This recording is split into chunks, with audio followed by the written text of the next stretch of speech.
वो छोटी चिड़िया बहुत ही समझदार थी। उसका एक बेटा भी था। वो चिड़िया मेहनत करने से बिल्कुल भी नहीं घबराती थी। उस दिन बहुत ही तेज गर्मी पड़ रही थी।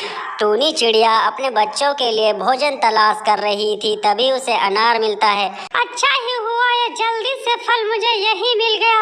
अब मैं अपने बेटे के लिए फल ले जाती हूँ। टूनी चिड़िया अपने बच्चों के लिए उस फल को ले जाने लगती है। चिड़िया के पास में ही दो बदमाश कौवे भी रहा करते। कालू कुछ करे, वरना हम भूखे ही मर जाएंगे। कहीं से दाना ढूंढ कर लाए।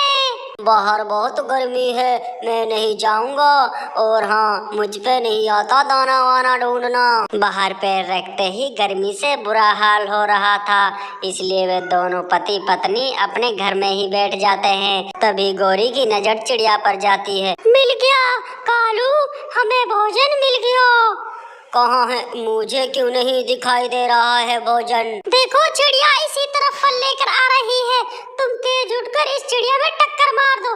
जैसे ही फल नीचे गिरेगा मैं लेकर उसको उठ जाऊंगी। फिर कालू कौवा चिड़िया के पास बहुत तेजी से उड़ता है और चिड़िया के पास जाने लगता है। उसे जोर की टक्कर मारता है, उसका फल नीचे गिर जाता है। नीचे बैठी हुई गौरी कौवी उस फल को लेकर वहाँ से जल्दी से उड़ जाती है। गौरी कौवी के पीछे पीछे कालू कौवा भी भागा चला जाता है। बेचारी टूनी चिड़िया अपने फल को इधर उधर देखती है, लेकिन उसका फल नहीं मिलता। फिर टूनी चिड़िया और फल लेने के लिए चली जाती है। गौरी कहाँ छुपा दिया फल को? कहीं पूरा को खा तो नहीं गई? नहीं नहीं कालू जी, मैंने तो सिर्फ आधा ही खाया है, आधा तुम्हारे लिए बचा कर रखा है। ये लो, तुम इसको खा लो जल्दी से। गौरी कौवी उसको खाने के लिए बोलती है, कालू कौवा उसको खाकर बोलता है, पता नहीं चिड़िया को ऐसे फल कहाँ से मिल जाते हैं। फल खाकर मजा आ गया गौरी। कालू चिड़िया से हम ऐसे ही गर्मी गर्मी फल खाते रहेंगे, वो छोटी चिड़िया हमारा कुछ नहीं बिगाड़ पाएगी। अगर उस छोटी चिड़िया ने ज्यादा चपड़ चपड़ करी तो उसके दो लगाऊंगा मैं। अब गौरी कौवी और कालू कौवा ऐसा ही करने लगे। जैसे ही टूनी चिड़िया कोई भी फल लेकर आती, कालू कौवा और गौरी कौवी बड़ी चालाकी से उनसे छिनाकर भाग चले जाते।